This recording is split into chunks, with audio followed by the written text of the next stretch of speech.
Guys, what's up? It's Kristiaan here from Team Royals, and in this video I'm going to show you guys something really cool. If you have been following the channel before it was Team Royals, then you should know that one of my favorite decks, which I have been playing for a while, has been Magical Musketeers.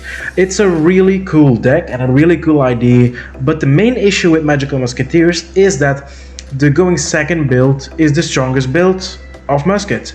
Everybody should know this. If you're still debating on it, you should not be playing the deck because you don't know what the fuck is going on. The best version of Magical Musketeers as a pure deck is going second. But the main issue is if you play the going second deck and your opponent lets you go first, then you're screwed. It's really as simple as that, because going second is really strong.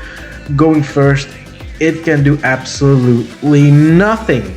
So, and now we got some new cards in Rise of the Duelist, which gives us this, which is Dogmatica Musketeers. Dogmatica is pretty much going to be like the new golden standard of splashable engines, and it's also really good for Magical Musketeers. So we're going to run through the deck. So you have a few things you can do. If your opponent lets you go first, then you can do the standard Dogmatica combo, which ends on the disruptions of the Dogmatica, or which even can end on the window lock, which is really strong.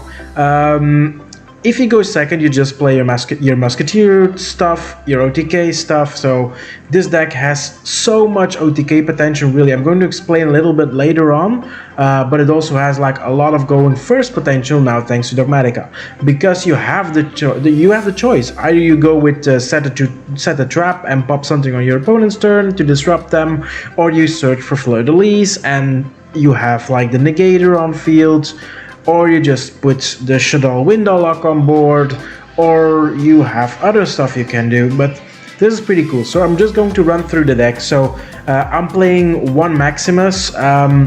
You know, you could, if you play something which relies a lot more on the Dogmatica cards, you can play 2 Maximus or even go up to 3 Maximus.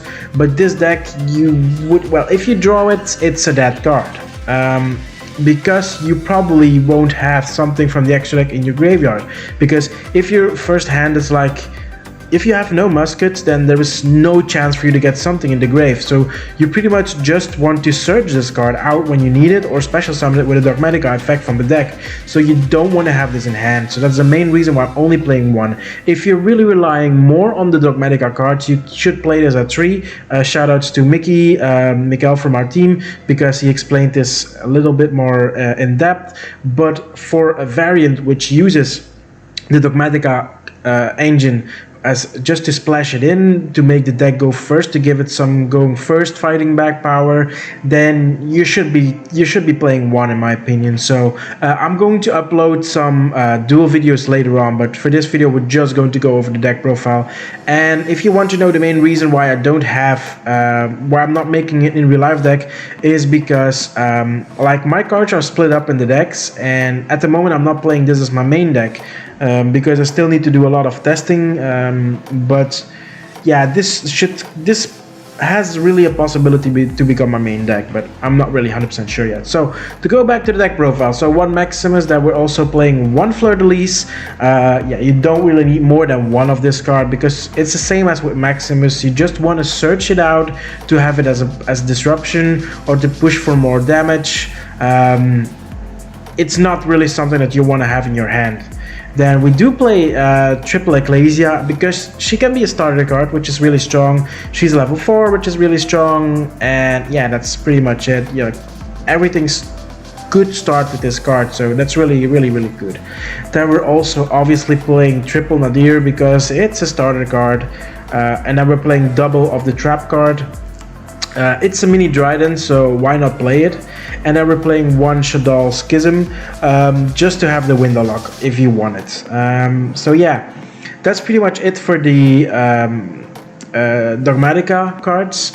Now we're going to go over the cards which has nothing to do with Dogmatica and nothing to do with Musketeers, but are in the deck. So we're playing Triple Parallel Exceed, and I really like this card in this deck, mainly because you can actually go to access code OTK.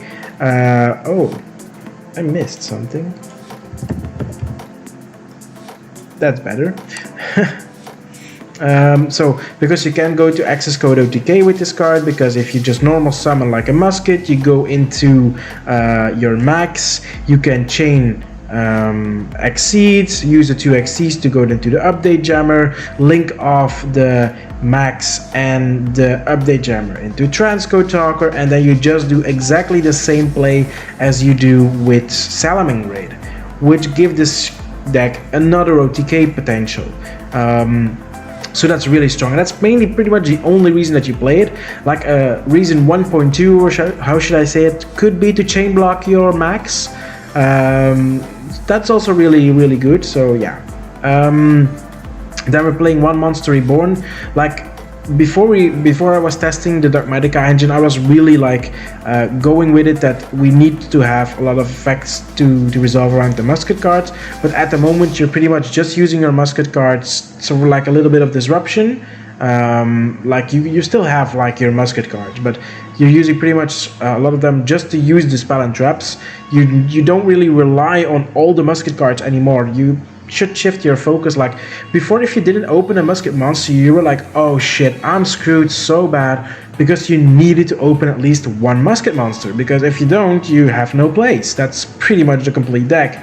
But now, yeah, you can play Dogmatica, you can go with like whatever you want. It's really simple. So yeah, I'm playing Monster Reborn. Like, let's say that you did normal summon like a Casper or something, and it gets ogred, because there are a lot of people playing ogre again, because it's really good against the Numeron stuff and etc. If it gets ogred, you're also like pretty much fucked, and Monster Reborn gets you a monster back on the field, so you can start doing your plays. That's pretty much the only real reason. So yeah. Then we're playing Triple Call by the Grave. I'm really debating on taking these out for something like either triple droplets or triple TTTs. I'm really debating, but at the moment I really like Call by the Grave, because it has a lot of versatility. You can use it to disrupt your opponent on their turn, and you can also use it to save like your own cards. If you activate like a Casper or a Max or a Starfire or Utopia, etc., you can actually stop your opponent from like ashing you, which is important. You can also stop the Ogre, you can stop the Veiler. That's all these things are really important. And okay, triple tactical talents is really strong, but still they negated your combo piece. Well, combo piece. They negated whatever you wanted to do. They are stopping you from getting to your goal. And pretty much if you go with TTT instead of Cold Buy, you're exchanging consistency for like a chance to draw something good. Like, to be honest, by any means, like if you have like your musket cards and they like ash you or something on the right moment, let's say you summon Max and they ash you and you don't have an exceed to chain to it, but they just ash you, yeah, that's pretty bad, because the only thing that you have at that moment, if you only have tropical tactical talents, and okay, you could draw 2 cards and hope to get a Dogmatica card to start your plays again. But if you don't get a Dogmatica cards, hey, what are you going to do? Maybe you get a thing, you get a punishment trap. Maybe you could get like some of the weaker things, but like the spells and trap of musket at the moment, they only give like 1 disruption or something, which isn't really strong. It's either you play the best deck or you try to lock the best deck out, and having 1 negate in this, well, format, this quarantine format, or how should I say it if we're still calling it that way, is just not strong enough. And that's why like things like the combo to go into Shuttle Winda is really strong, because it locks your opponent out. Having like a Vanity's Fiend on the field is locking your opponent out. Having like a Majesty's Fiend or stuff like that, that's really strong. And yeah, that's why I'm debating on taking out Call by the Grave. Also with like not TTT, I'm talking about Droplet now. Droplet is better than Dark Ruler No More. It is better, but you need to throw cards away, which you don't want to do in Musket. So that's the thing that I'm debating on. I still think that these 3 are going to be like the triangle, depending on the meta. It's either going to be triple Call by the Grave, triple tactical talents, or triple droplet. That's going to be the triangle of the best three of spell cards to play in the deck. But at the moment in this deck, I do prefer Call by the Grave. Sorry for the long explanation on that, but that's what I'm thinking.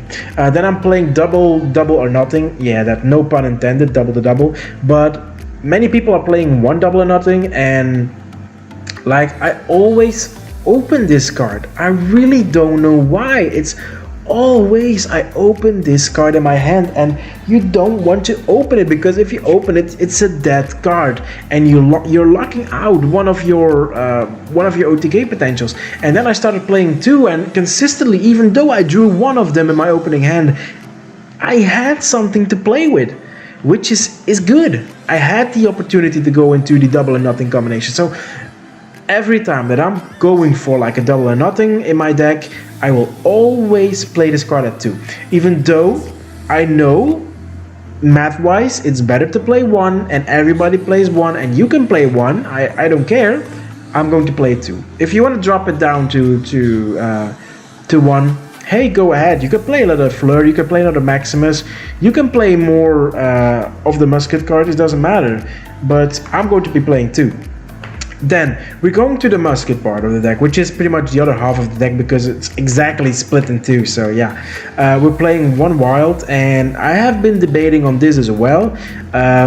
We had this discussion in the Musket group.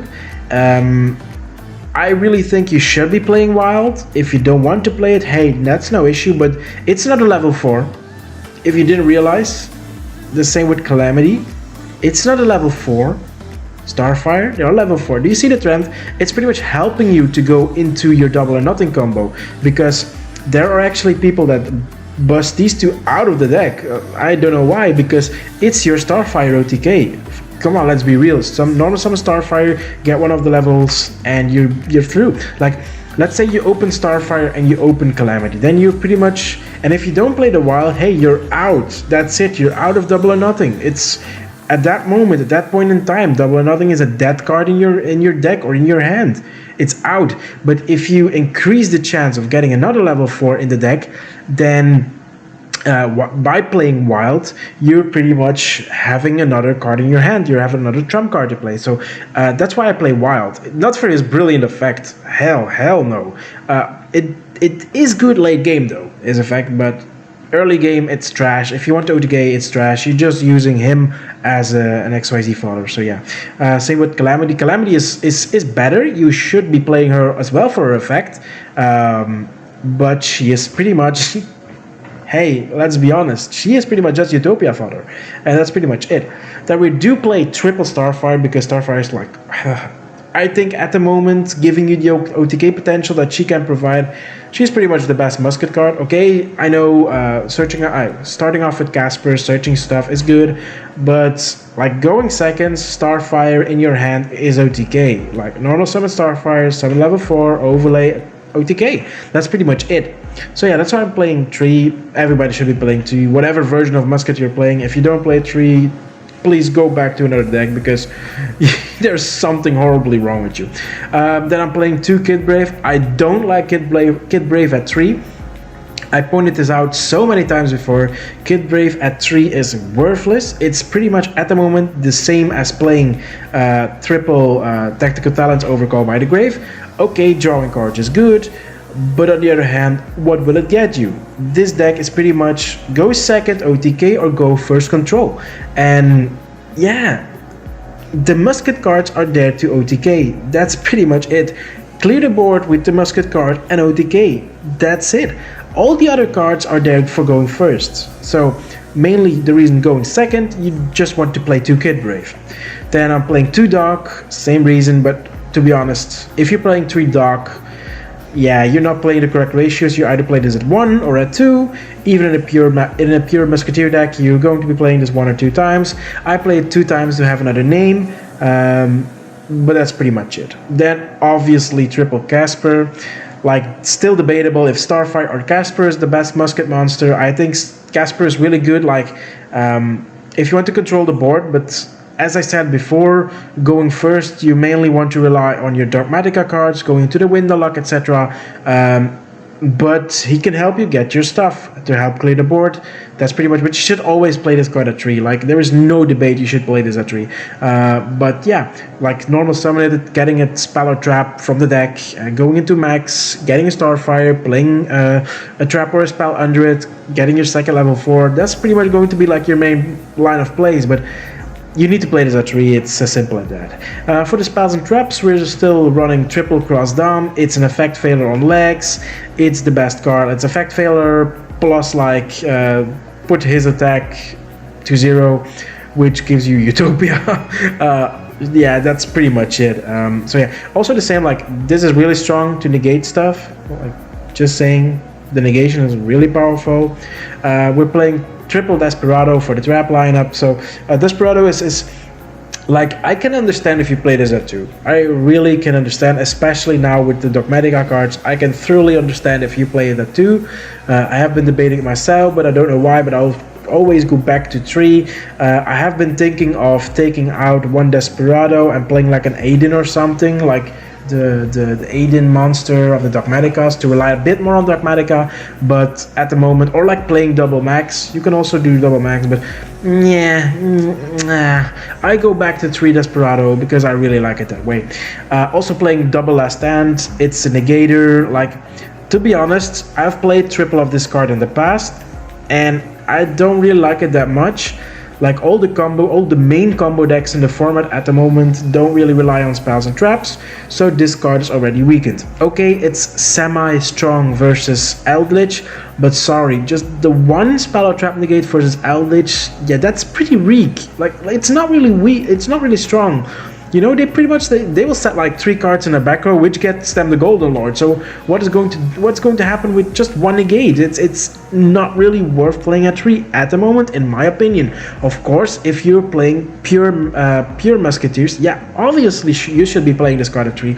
But we are focusing going first to the Dogmaticas, going second on the OTKs. So that's mainly the reason. So you only need like this like one time, because you can only use it one time. Like, if you're going second, the reason, well, the main goal is to not go to turn 3. That's the main reason. So you're nothing with this card 3 times in your deck at the moment. So yeah, going on. So we're going to the extra deck right now. I'm going to start off from the right to the left, because I think there is some explanation to do on the left side. So yeah, obviously we're still playing a musketeer deck. You need to play a max at 3. This is pretty much like one of the most broken archetype-wise cards ever made. It literally says, if you're playing against a backer deck, it literally says special summon 5 monsters from the deck. That's insane. Like, any other deck who would have such a card that's broken. This thing is so fucking broken. It's insane. Like, but without this card, the deck was so weak, and now it's so strong. It crept up this deck from tier 3 or tier 2.5 to like tier 2, which is so good. So yeah, then I'm playing one Phoenix back row decks and one Unicorn back row decks. That's pretty much the main reason, like, for back row decks. Like, it doesn't matter. Like, if you're playing a combo deck, they went first, they made their board hell, doesn't really matter. You're screwed anyway. So yeah, that's good for them. Like, you either go OTK or not, so you're not going to be playing the Nightmares. So yeah, if you can control the board, you can go to Nightmares, but that's not the main goal anymore. I'm even debating on just taking the Nightmares out, like at least Unicorn, because you can actually use Phoenix. Like, if you would open the double or nothing, the first or second one, you could pitch it with Phoenix, help you go through your plays again, drawing a card, which is really good. But yeah, this thing, Nightmare Unicorn, I'm not sure if I'm going to keep it in the deck anymore. So yeah, then we're obviously, I'm going to put it like this. So obviously I'm playing this package here as well, Update Jammer, Transcode Talker, Access Code, because yeah, this thing is this thing, so that's okay, that's really strong. Going through like 3, let's 1, 2, 3, like you went through 3 archetypes, 3 attributes, sorry. You went to 3 attributes in your graveyard, so you have 3 pops on this, which is really insane. Like, come on. And your opponent cannot chain to it. That's so freaking strong. Giving a 5/3 attack. It's an OTK on itself. And you have the Utopia OTK, which is right here. You play, obviously, Utopia and Utopia double. For the rest of the main extra deck, sorry, you're pretty much going to be playing the Dogmatica route here. So we're playing once, which is pretty much going to be, if I would take out like Unicorn, I would put like another or a, how is it called again? Skullmeister, Skull King? I don't know, like the new card from Battles of Legends, which is pretty much the same as, but then just popping a monster, like. Just to get the debate out, Elder Entity is always going to be better than the Skull Guy because the Skull Guy only targets a monster and targets a card on the field, which makes it 1000 times better. So yeah, I'm only playing one because, as I said before, you're looking to just play one turn with the deck. You're either going first and try to control it to go to your second turn, or you go your second turn and you OTK. That's it. If you don't have that, you lose. Don't try to grind to this deck because it's not made to grind. It's made to finish the game fast, quick, and swift. That's it. Then you're playing the Shadow package as well. So one Construct, one Winda, and one Up Cologne. This is pretty much just for the standard combo with Skim. Skims, whatever, you know what I mean. Like Maximus, Sand, Upper Cologne, and big ass dragon. This sends the Schism, and then you put this thing away with this thing. Hard to explain. Like, how do you do it again? How the fuck does this work again? Oh yeah. You send this, then you send this, then you get this, and then you can make this. That's pretty much it. I know the combo if I play it, but with a deck profile it's hard. But this could end you on a window lock, and that's really strong because you might have like a negate from Fleur de Lis, and you might have this on board, which locks your opponent out of special summoning, which is so fucking strong. Like at that point you just go for the grind, you know, like have this on your board, summon a Musketeer monster, play all the traps and the spells, and then you have like, what, like, oh my god, it's insane. But that's pretty much it. Like, if you can get that out, it's insane. The main side deck that I'm playing right now is, well, I didn't really change it that much, but at the moment it's pretty much just made for take out all the Dogmatica stuff and put in all the other stuff. That's pretty much it right now. Like, you have the Mystic Mines, you have the Demise of the Lands, you have some back row pops, you have the Terraforming, and that's about it. You could just sweep in like whatever you need. It's really strong. So triple Ogre, that's pretty much if you're going against Numeron, like for real, just mainly just Numeron. Terraforming to search out this god card, this card to pop Edlich or Salad stuff, this to get this card, and this makes this a disruption.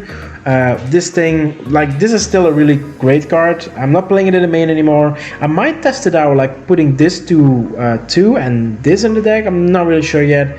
And then obviously triple Imperm. It's a strong card. You're not playing any hand traps, and this is a disruption. So if it's necessary, you can go for a disruption.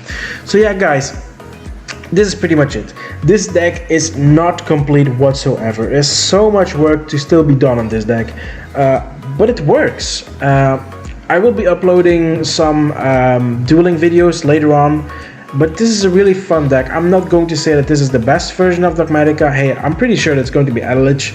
Eldritch Dogmatica is by far going to be the best deck, and then followed closely by Invoked Dogmatica, which probably will be handled by the ban list because Konami is not making any money from Invoked anymore. So yeah, that's pretty much it. Please, if you have like any feedback on this deck, just post them down below in the comment section, because I'm really interested.